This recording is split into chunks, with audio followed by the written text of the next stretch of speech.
1. Clap, because you can see the little spike. Yeah. This is good. So, let's do a hello. Hello! Hello, everyone. Hi there.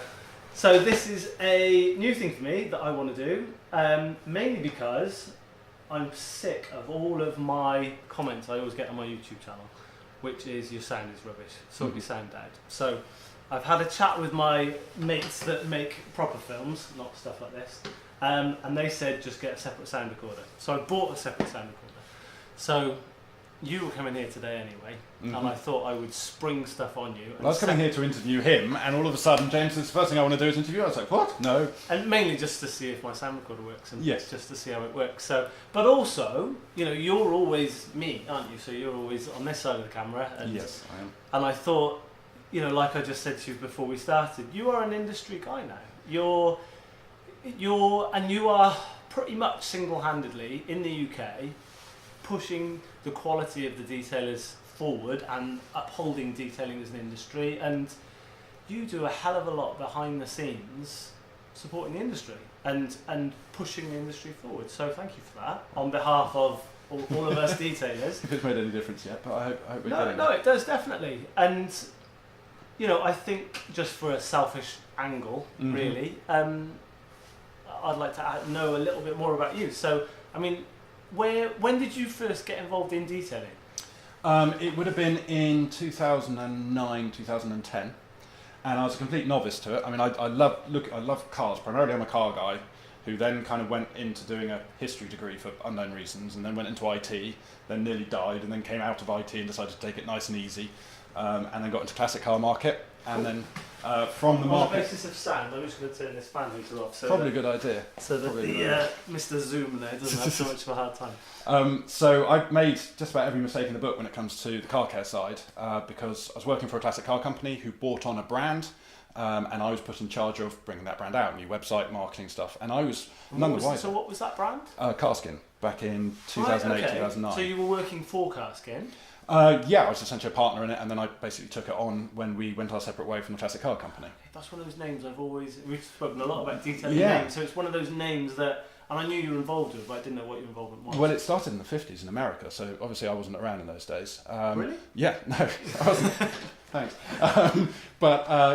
Took that on, and I had really not very much idea of what I was doing. So 09-10 you were a partner in Carskin? Yeah, and that I ended up sort of taking it on entirely. So what were you doing before that? How did you get involved in Carskin? By working as a classic car company. So I was a consultant for a classic car company and helping out and sort of project managing cars, which were some of the best days of my life, to be honest. Cool. Actual like restorations? Yeah. So we'd get a car in, and the boss would go around and say, right, this needs doing, that needs doing, you've got a month to do it, and then ship it off to the customer who was often on the continent. Yeah. So I'd be given, say, a Chinese-eyed Bentley Continental from the 60s that barely ran, and my job was to go, for example, to Merthyr Tydfil to get the dials done, and you had to go up to Scotland because they're the only people who could do the particular hoods, and then I'd have it for a month literally as my daily driver.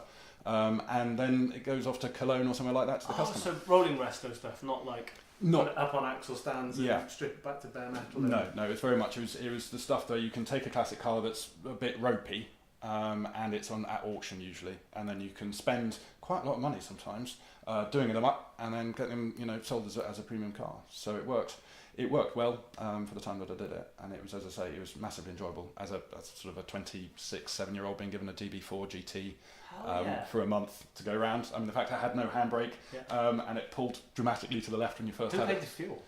Company. Epic then. So you got paid around to roll around in some awesome classic. It was pretty cool, yeah. And it was really quite a brief time in my life. Yeah. Because I'd just come out doing an MBA, so I was then kind of very much wondering what to do. I knew I didn't want to go into business, back into IT and all of that, because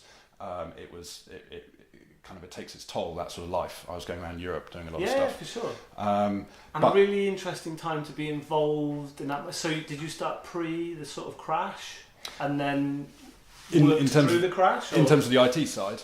No. So obviously 09, financially the world ended, didn't it? So well, strange enough, my MBA dissertation, which I failed, completely miserably failed, serves me right for doing it at Ag College, was on classic car investment. So I took every single classic car auction registered in the UK from 1992 to the time, which was 2010, doing the study, because I was working at the same time.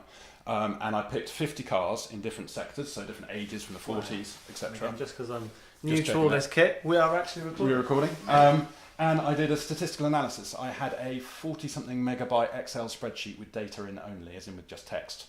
So you can imagine how big that was. Yeah, and I did a statistical analysis for car sales and how it responds to crashes, because we'd obviously just had the crash. Yeah. My interpretation was it would be the best place.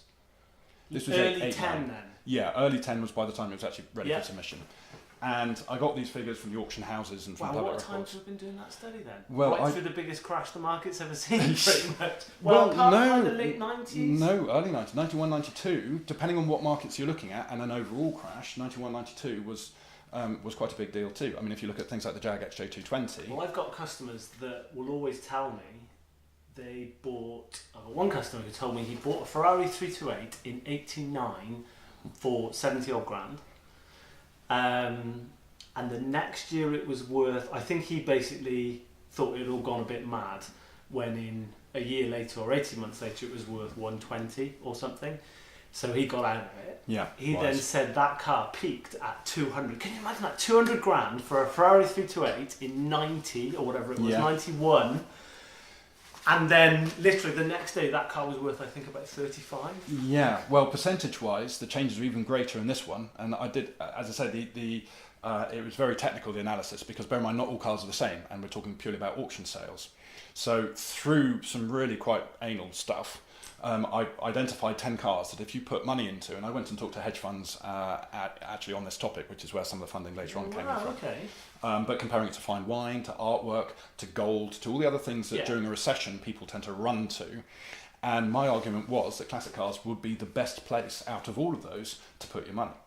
And even though I failed the dissertation, if you look at the values, so we're talking about, for example, a Series 1 E-Type at the kind of 30-35 mark. Now, for a good flat floor, you're looking at 250, probably even more now. So what happened to that database? I've still got it, and it's still very well protected, because it's that could be used to interpolate where it's going. Because bear in mind, there's always an up and there's always a down. And I estimated where to put your money. So Datsun 240Z, for example, was a very strong place to put your money, and that's come through. Some have taken longer than others. And basically presented to the hedge and said, look, if you put your money here, my big plan was to basically buy all these cars, best condition we could, have a massive storage unit, but the investors, as opposed to just having a hedge fund, the investors would be able to drive the cars that they co-own. And that was going to be the USP. Unfortunately, I didn't get the kind of 5 million quid I was looking for that. But the idea being that the value of the cars would be going up, and that would fund it, as well as the investment side of things. But if we had done that, the return on investment would now be pretty sky high, as long as we didn't put too many in Porsches.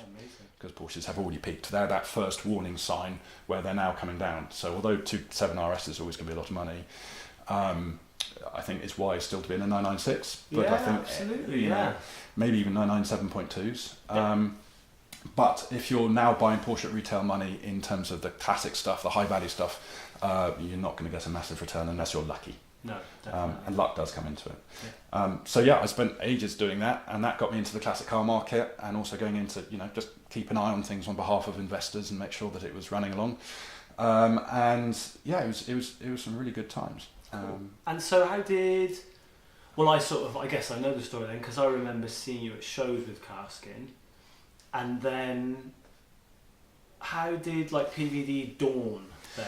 Well, I'd done Carskin, I suppose we'd done the marketing stuff for about 2 years and rebuilt that. And this was before the market was clogged. There wasn't lots of white labellers out there. There wasn't half the saturated market there was. And also the level of public education was much lower. But detailing was still quite fledgling then, wasn't it? Even in 11 and 12, it was still... by then I'd been detailing for kind of 4 years. But I always say to people when I first started... if you went to met new people in a pub or something like that, and you got the old "what do you do for a living?" and you said, "I'm a you're a what?" Whereas at least nowadays, what happens is they run away because they know exactly what you're going to be. They run like hell. But at least if they're car guys, they know to run. Yes, and if they're not, they'll sit if they're there. not, they know to stay. So that you whip out your paint depth gauge and say, "Oh, this is ultrasonic." Exactly, do you know what that means? So I'm fascinated. So you saw what was coming and thought this is going to need regulating? Or No, actually, it was. I like to think it was like that, but initially it wasn't. Then the market started filling up with products, and from our point of view, the R&D and competing with that, I had no real interest in. You know, we had our little classic car market, that was great, but the products were old school, and the development of them, I'm no chemist, it was my weakest subject, and I just it didn't feel like me. But one thing from Carskin was I'd had a lot of contact with valeters and detailers in the kind of the emerging world, and at that point I realised there is no governing body, there is no association, there's no, not just from the point of view of regulation, but from the point of view of helping business assistants. You know, you go to your local business advisor, say you want to be a car detailer 9-10 years ago, you would have to explain what it is to them. Yeah, 100%. And they still probably wouldn't get it. You know, I polish cars and I take it really seriously, and they'd be like, okay, section 5. No offence. The idea kind of came about originally actually more of a cooperative. So the idea is people haven't heard about detailing. No one detailer has got the money, or even a detailing company, to be honest, has got the money to promote that in mainstream magazines to the mainstream car enthusiasts. Yeah. So the idea is we all pull in a little bit of money. I then essentially manage the promotion of that to the public through car magazines. And we were spending 5-10 grand a month at points promoting that. And as a result, I think we have aided the movement of detailing into popular automotive culture. Yeah, for sure. But then, from a financial point of view, I had a certain amount of money I could put in into kind of the seed capital side of things, and we're still investing in PVDs. So that, you know, we obviously staff are paid, but there's no profits out of it. We've in fact just set up a separate company for it, which is I always think it's important to recognise you don't pull a wage from PVD, do you? People, you know, you have to deal with a spectrum of people, and you know, you do a lot of policing of stuff, and I do. I wouldn't say policing. I sort of gentle sort of encouragement and persuasion. You do a lot behind the scenes to mediate and help out with the industry, and I just, you know, I think it's important to recognise you're not putting a wage out of this. No, which I've known for a long time, and I think that's one of the reasons I've got a lot of respect for what you're doing. It's you are genuinely doing it for the good of the industry. So yeah, it's a kind of a want to actually make a difference and a bit of a legacy, and I've been pretty lucky in terms of my background and in terms of lucky in business, to the point where I'm perfectly adequate. I live in a little terraced house, I've got my Subaru, what more does a man really need? And so I don't mind, I quite enjoy banging around a 400 quid Subaru, it breaks down, never. So you know, I'm happy with that. And my background, as I say, is also a bit of writing. I used to write a lot of satire, I do a bit of ghostwriting.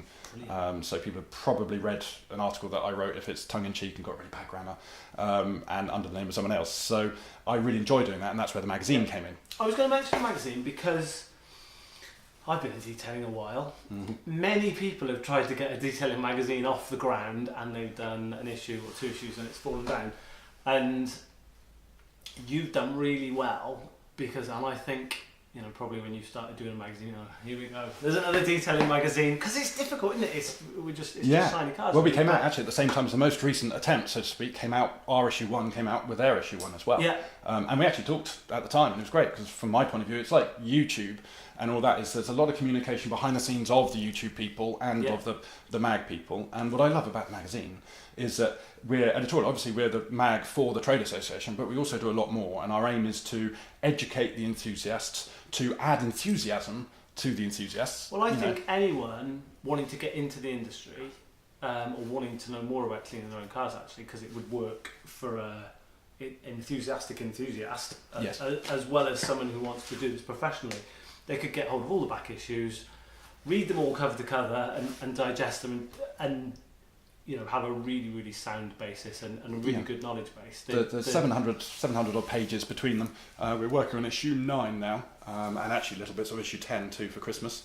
So it's a big undertaking. I literally, for the last 6 weeks before a magazine, I work 6 hours on, 3 hours off, and so I don't day and night just merge into one. But each mag's about 60,000 words. And everything comes through myself and Ian, our features editor, and we kind of put it all together, and we've got various other people who come in and help on their specialisms. And you're now on a set routine with that, aren't you? So is it 4 a year? No, 2 a year. 2 a year? No, 4 would kill me. We do it just as a sort of insight. Well, you look at all these pro magazines, you know, you look at a proper car mag, and you've got a whole team. You've got a team who sell the adverts, you've got a team who do the editorial, you've got copywriters and designers. We don't. We have a Bert and we have an Ian. We do all the design within PVD. You know, we help with the mag sales and stuff like that with Kelly and people. But the vast majority of the work is done by us, and we get it printed down in Portsmouth by Holbrooks. So it's quite an undertaking. Each one is hundreds and hundreds of hours. Yeah, I bet. But they break even on its own. It breaks even. So, and I enjoy doing it, frankly, because it gets us around the country, meeting people, talking to people, and as you say, it acts as a knowledge base. And there is a lot of information on board. We were just talking about how you can go out there and find information, but also vetting information. Now, your suggestion was look at 10 videos on the same topic, look for similarities, and the truth is probably within there. Yeah. Which I totally agree with. But I think also if you're going to go and print an old school, and you can read it on the throne and stuff without having to take your iPad in there, which looks always a bit dodgy, and you read through it and you know that this has been vetted by a number of different people. Yeah, for sure. And I think that's quite important when you're pumping information out there. And even when we're unsure about things, we'll say we're unsure about things. That's why we do tests. And a lot of it's cutting edge. The thing that I love about detailing the most probably at the moment is, you know, we've gone from 10 years ago where we were using a lot of old school products, a lot of old school processes where a lot of it was from the paint trade. Mm-hmm. We sort of took techniques from a lot of different areas and created this thing called detailing. Mm-hmm. And now we've got everything we can buy pretty much is detailing specific. And our knowledge, you know, I speak much more from the Ruper's training side of stuff, I suppose, so I'm always going to come back to that. But just the advances in abrasive technology, in our understanding of machine polishing movements, that sort of stuff, and we're now able to say, okay, this is what's happening. If you are a detailer, this is what you can do. And I think having, you know, a written thing you can go through and read on the throne that is cutting edge, because there's a lot of information out there, but in a rapidly changing skill. You know, and you know, people have different opinions on different things, which are perfectly legitimate, and that's the complicated thing, is how to display those different opinions. And the nice thing about print as well is there's not a comment section for people to get drunk on a Friday night and get all trolley. You know, we do get a lot of emails in. Oh, I believe you should use a sponge. I've been using one since 1955, and it's fine. And you sit there and think, that's Barry. Thank you for your message. Very much appreciated, and we take your view on board. But you know, you don't get any of that kind of jump on their nastiness. Yeah, 100%. And so it's kind of more pleasant than some online environment, so to speak. And also, we have so many people contributing in that it's a proper sort of, you know, how it works and how people are communicating. It all ties together nicely. So that works quite well. And then there's a YouTube series as well for those needing the instant satisfaction. That's the wrong word I should use. And you've done, you know, this is for YouTube. We're all trying to do more with YouTube. You've done amazingly well with that. In how long have you been YouTubing? Well, I wanted to get to 1,000 subscribers in 12 months. Which you did last night, I think. Which I did last night, which is 14 months. Okay. But I set aside basically for the round of applause for 1,000 subscribers though, because I know, you know, I've spent this time last year I really started to do more with that, and I think I've managed to get +5, and I'm not, you know, like I said, I'm not in it for subscribers. I'm just trying to show the work that I do. So, but it's a difficult. I think YouTube have rightly set that 1,000 subscribers limit for monetization, right? Because you need to be doing a lot of things right to be able to hit that. Actually. Well, also I think the challenge is with YouTube is it's very tempting to do lots of 2 or 3 minute videos with big flashy titles. You know, how to wash a car in 3 minutes flat, and that will get you the subs. It'll get you the followers. But from my point of view, I want to create content similar to what we have in the magazine in YouTube. So our videos, some of them are over an hour long. We did a Euro special, which is 4.5 hours long finished footage. We had 72 hours worth of raw footage. So that was monstrous. But also, I put 15 grand into the first series with the intention of going around. So when you're doing a video, it's great. You know, it's TI22 world. It's great for people looking for specific things, and it's great from your business point of view. My point of view, I wanted to do some education, to also give some exposure to people and show the market that really is here. I mean, you were saying how we originated from the body trade. I think to an extent, absolutely. I would also say things like classic car restoration has a lot to do with it. Yeah. But now we're leading the way. We're not following, we're leading. The machines and the compounds that detailers use are far more advanced than what is used in 95% of body shops. Totally agree. I mean, to the point we've had body shop brands come to us saying, oh, we're getting into detailing now. What we've done is cut the paint correction range from 4 stages down to 3 stages. And I sit there and thinking, okay, but we've kind of, and I said, so what's that do from a sounding mark? Oh, we get P2500 out with that system. Like, well, there are single stage systems that can do that technically. Yeah. So what I like about that is we're now leading the way. We're a mature industry, as you said. But we've got a lot of growth to do. We've got a lot of stuff. I want to use a stronger word, but obviously to get straight and to sort out. And that's why we're doing, for example, the assessment system. So we're introducing the PVD 10 modules, each with written and theory things. And bear in mind, each test that we've done, each exam, is about 5,000 words long, just the questions. Wow. So we're talking about 90 minutes to 2 hours per paper, exam conditions. So it's not one of these you can just do on the internet. It's got to be time conditions, no phone, with a moderator. And James is, with luck, going to be one of our representatives who are able to do those. So to zoom out a minute, so for all of you guys there watching that have made it this far, that are not, and really I've done this to try and win your microphone, but also for you detailer guys to learn a bit more about Bert and just to listen to us have an industry chin mic, really. To zoom out a little bit more, where we're trying to go is give. So you guys that have made it this far that are thinking about having a car detailed or want to learn more about car detailing or detailing in the UK, we're trying to regulate that a bit more, and I am quite big into that, and I think it's really important that we have, the analogy that's always used is the corgi, but for detail, isn't it? And corgi's got its own problems, but your next level with that is to introduce a tiered system with exams and that kind of thing. Like more thorough checks. Yeah, there's more to it than that though. So on the one hand, we want to create those kind of baseline checks, and as I say, they're all kind of in order. So you can do the first 5, and that pretty much shows that you have the knowledge. Again, we can prove that people can do X, Y, and Z. Not necessarily they always will. So it's not an absolute fail-safe. It never can be. But the other side, which I think would be unpopular with some, but perhaps with the more holistic step-back people will be more popular, is we've designed the modules to be transferable into a proper vocational course that people can take in adult learning in colleges. So for those, brilliant. And that's the idea, is we've already talked to educational enablers, we've talked to exam boards and that sort of thing, with a view to, once we've had a couple of years of it running, improving it works and refining it, because we're going to have to do a lot of beta testing with it because it's a hell of a challenge, is to make it something that is accredited and recognised nationally along the lines of an HND and MVQ, to the point where people can, and we were talking about how detailing is now a career, it's not a fallback thing. If now people are coming into detailing from other professions with the intention of making it their career, and they come with a breadth of experience in business, in all sorts of other fields, and I want people to be able to say, okay, well, I need to get qualified for this. It's like with plumbing, there are lots of things. If you want to learn to be a plumber, there are courses all over the place, and they're good, proper courses, and you then become a plumber. There's nothing really for our trade. There are a couple accreditations with third parties, or accreditations with manufacturers, for better or for worse. And so I want to create something that's non-manufacturer specific, that is modular, so it can be taken at college over 2 years, and that gives you something you can put on paper, and you can stand next to a plumber or any kind of trade, so to speak, and head held high. In the old adage in the garage trade, the spray boys are always the divas of the world, sort of thing. Yeah. I think we could probably do better at that. Oh, we can definitely be better divas. Better divas. Yeah, for sure. No worries at all. And I guess the only other thing I'd ask you is, what do you see, like, the trends in the industry? Where do you see we are now compared to where we were back in the day? And what do you think guys new to the industry, what challenges do they face, and what's different for them, really? Because they've got a lot, we spoke about this earlier. Yeah. There's a lot going for them that's good. It's a great industry to come into, especially if you like cars. And I think it's easier to come into, in a way. I think it is easy to come into. We were talking about that in terms of PPF as well, which we'll talk more about at some point, I'm sure. And that's the danger of... I'm just paranoid that somebody's going to stop recording the code.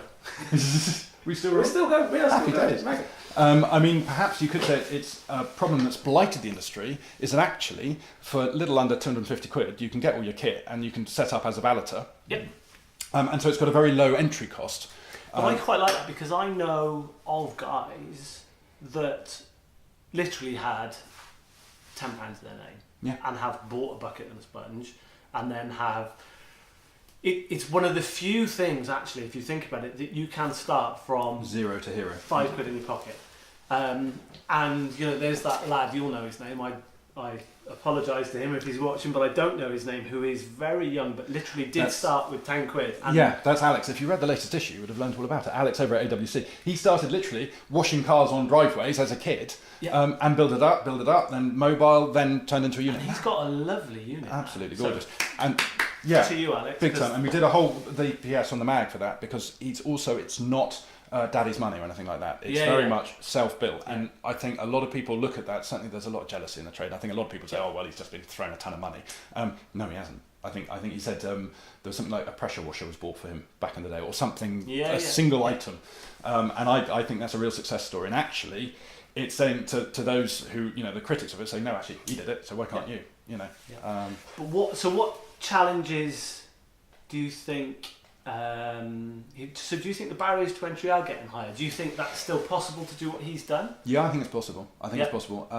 But the talent, we get a lot of people applying for the association, and I see a pattern where you've got perhaps very talented from a technical point of view in terms of doing the cars, but not clever on the business side. They're not aware of the business side of things. And then the other way around, we've got people who've come from a business background, they're very hot on marketing and stuff like that, but when it actually gets down to the technology and the products and all the rest of it, they're a bit thin. So it's a matter of balancing those things out and bring them up. And it's interesting, isn't it? I think I always realised it maybe, but it's a reaction, I think, more that I see more often than not about people say, oh, we need to be photographers these days, and we need to be... You always did. Yeah. Any self-employed guy in anything. Exactly. Small business is about being the jack of all. You can't just be great at car cleaning. You need to be... And the business side interests me because, now we're in a mature industry, aren't we? And you need to be on it from a business point of view, as much as you are able to be on it with car cleaning skill. But it can go the other way around. We've got some people who are so hot on the business and the marketing that there's an over-promise element, but then at the same time there are different aspects. So a big chain that we all know has focused on customer experience, similar to what you get when you're buying a posh car. So if you go out and buy a Porsche, you get posh coffee, you get to sit in your snakeskin leather, you get all this sort of thing. We've now got these halo organisations, haven't we, which I think are fantastic for the industry, that offer this experience and are putting detailing in front of people that never would have had detailing, albeit they're setting that expectation really high. And I think you've got to make sure the service is there to back up the image and the rest of it. But when it all comes together, we're talking about another company about it where you're saying actually they're at the pinnacle of the PPF side of things. Great to hear, and it's how you turn that kind of the business acumen, the marketing, the reputation, all that, and make sure you've got the actual talent and the attention to detail and everything to back that up. And it all rises up. I think that's a really good thing to see. It's amazing for the industry to have that breadth of stuff. And it gives everybody something, I remember, what was it? It was innovate or die was the phrase that you were... Yeah, which I hate, but it's more of a... It's evolve. It's be aware of your surroundings. Yeah, everything is... You just have to keep, especially... I come back to the machine polishing side of stuff because it's what I teach, but... Everything... the only thing constant is change. So... If you don't keep changing and staying abreast of stuff, you are going to naturally get left behind, aren't you? And that's probably where I am. I think a really important thing also that the industry struggles with sometimes is that the older generation, there's this kind of almost a natural fear of the younger ones. But I've seen some guys who've been doing this for 2 or 3 years, but they have been a sponge for those years. They have been spending every night on YouTube watching things. They have been working their nuts off. They go on courses with James. I see them on a course. They live down in the south of England. I see them in Scotland doing a course one day, and then they're flying to America and do another one. Amazing, because you get those guys, and then you get. When I set up courses quite often and stuff, and you say, I wish you were closer to me, and I'll get a guy in Birmingham 2 hours up the road saying, when you're doing one closer, let me know. And then Jesus invented something called the car, and if you get in the car, you should be aware of what cars are. They're the things you're wiping. The last course I did here, there was a guy that flew from Portugal for it. Yeah. So we've got. Some of our guys going down to the Middle East to do training and all the rest of it. So and those proactive ones, at the end of 3 or 4 years, I'd venture.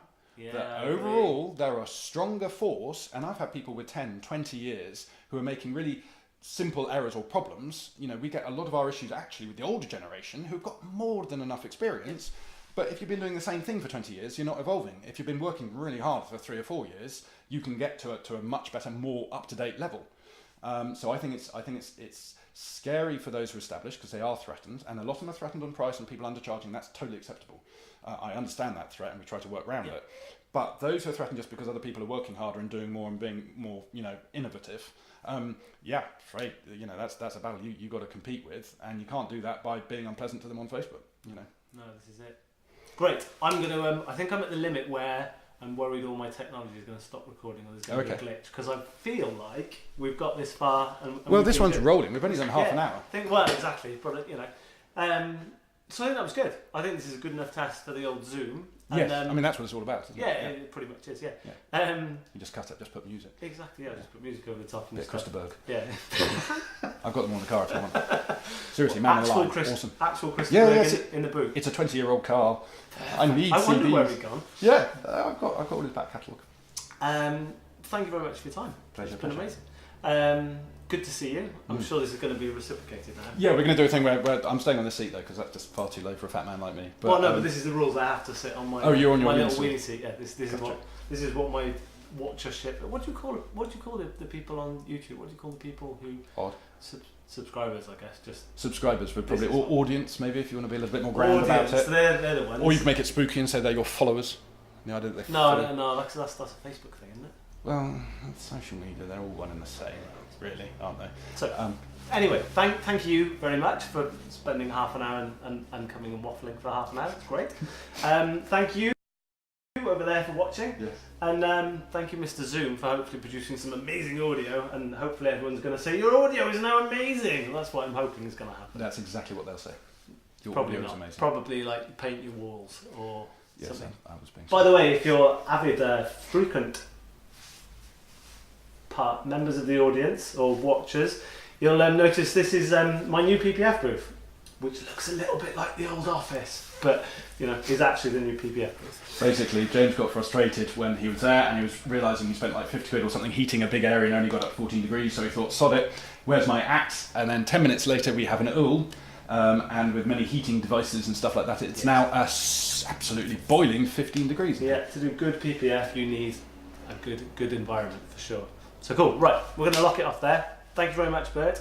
Thank you very much. And yes, you should subscribe to my channel and Bert's channel. And what is the YouTube? Is it just Pro Detailer? Pro Detailer magazine. We're on there, and it's basically me trolling around Europe in a knackered old Subaru, talking to people who know a damn sight more than I do. There's some really cool stuff actually. You go and you've been into some. I need to find more time to watch that, because actually, I had a chat with a coatings manufacturer the other day. You had a chat with Craig from Car Pro. Yep. There was some proper truths in that interview about coatings and how they work and how they're tested. And I've got a lot of time. Craig's a clever bunny, and we try basically waving a press pass around is mighty useful. We get into like the flex factories. We've been to places where no one else has been allowed to go to, even accredited detailers in that thing, and asked awkward questions. Now sometimes we've had to kind of cut them here and there. We've spoken a lot about qualified information, and the world is full of information, but you have to make sure when you're watching it all, which information you take heed of, it has to be qualified. And I think the one thing I would definitely say about your channel is it's all qualified information, isn't it? It's qualified, and the other thing is that there's a responsibility. So there's a